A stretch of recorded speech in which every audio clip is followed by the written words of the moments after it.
The 2022 Hyundai Santa Cruz. It's a SUV-based pickup truck. Well, look back through the history. The Ford Model T pickup truck, the early Australian Utes, the Ford Ranchero, the Chevrolet El Camino, more recently the Honda Ridgeline, all pickup trucks of a sort based on cars or SUVs.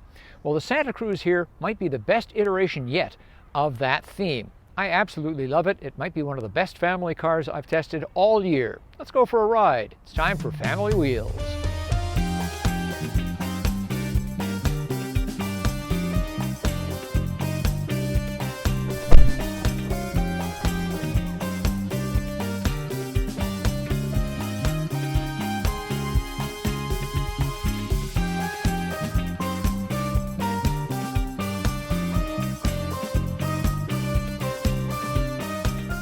I've got a simple request. If you're watching this review, give it a like. Likes are the fuel in our tank. And we'd like to hear what you think of the Santa Cruz, so leave a comment.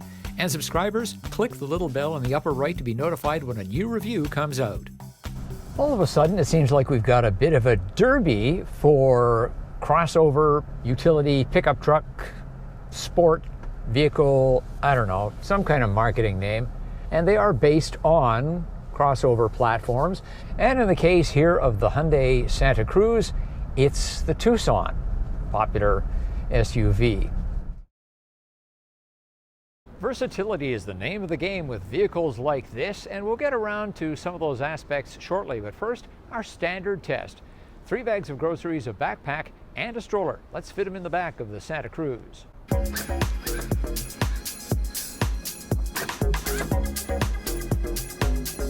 So this was really just for illustration purposes. There's a number of cubic feet of cargo space in front of our family wheels load, but it shows you what you can do using the bed as a standard trunk with the tonneau cover closed.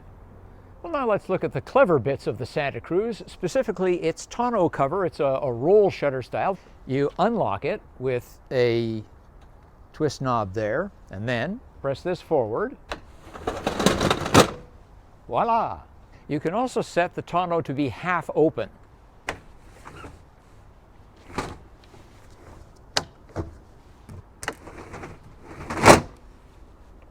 And underneath the bed, we have another storage space. Not only that, this is fully lockable. It's got a proper trunk-style latch to hold it in place. We've got non-locking storage cubbies on either side, and inside this one, there's a 115-volt 3-prong outlet. There is a rail on each side of the bed, fairly high up, and each rail has an adjustable slider as well. And they lock firmly into place. There's a pin that goes in.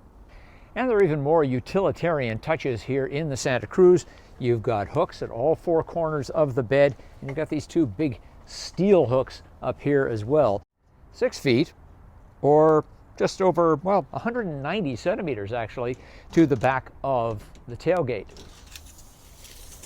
Now, Hyundai suggests that when you carry large items, you take the tailgate and lift it up a bit. I'll show you. And so we take the cable, which is typically anchored down here, and move it up a few inches to this one. Do the same on the other side. Here's a clever touch. Hyundai has made the rear seat cushions foldable so that underneath here we have the jack. On the other side, equipment related to the trailer hitch.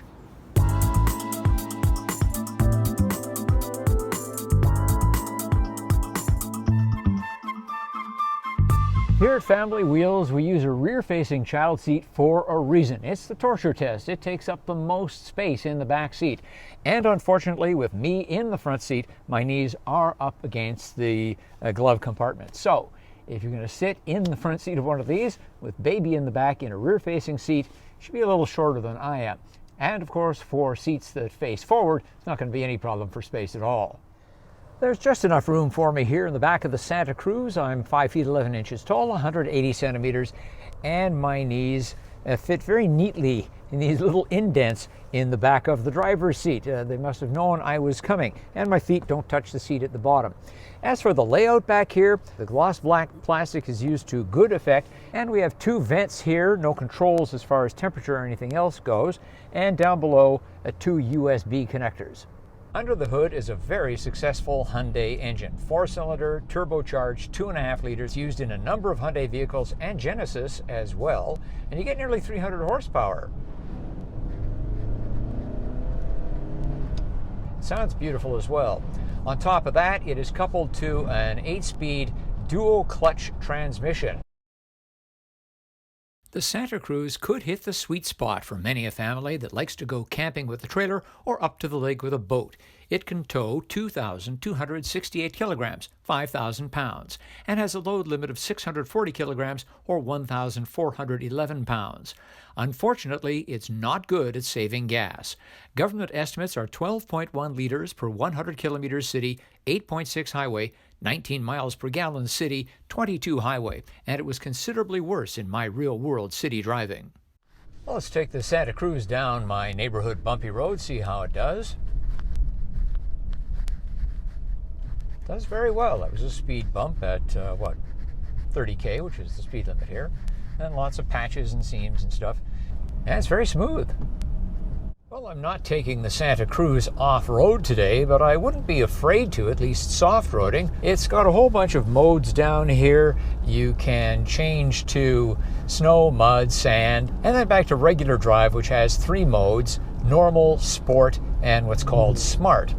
I'm normally quite annoyed when an audio system doesn't have a physical knob to control it, but I'm going to give Hyundai half points. At least it's got the plus and minus controls for the volume close to the driver.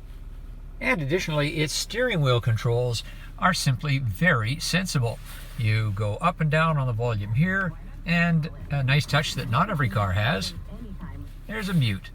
One little gimmicky thing I actually like, and that is the radio display. Looks like old-time vacuum tubes.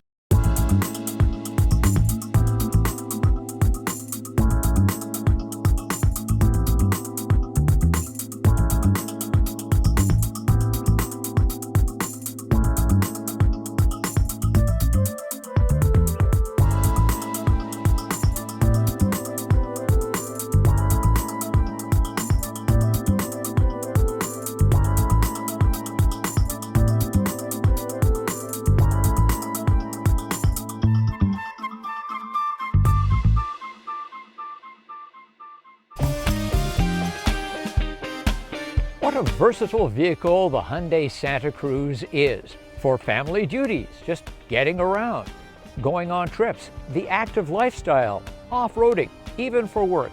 It really does do it all, and it does it in style and comfort. But what do you think? Leave us a comment, give us a like, and of course, thanks for subscribing. I'm Richard Detman. See you next time on Family Wheels.